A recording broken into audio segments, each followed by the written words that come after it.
আসসালামু আলাইকুম রহমতুল্লাহ। আপনারা সবাই ভালো আছেন? আজকে আমি আমার তরমুজের খেতে আসলাম। দেখেন, আল্লাহর রহমতে আমার তরমুজ অনেক সুন্দর আছে। আমার এটা তরমুজের জাত হইল স্মার্ট বয় তরমুজ। আমার এটা তরমুজ আমি বগুড়া থেকে আনছিলাম। তা আল্লাহর রহমতে আমার তরমুজ ক্ষেত অনেক ভালো আছে। আপনারা সবাই দোয়া করুন আমার জন্য এই প্রজেক্টটা আল্লাহর রহমতে সাকসেসফুল হয়।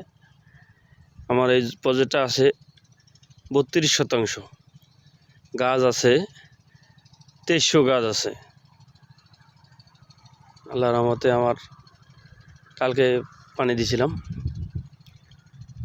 তা আপনারা সবাই দোয়া করুন আমার প্রজেক্টটা যেন ভালো হয়, এই কামনা করি। আপনারা সবাই ভালো থাকেন। আসসালামু আলাইকুম রহমতুল্লাহ।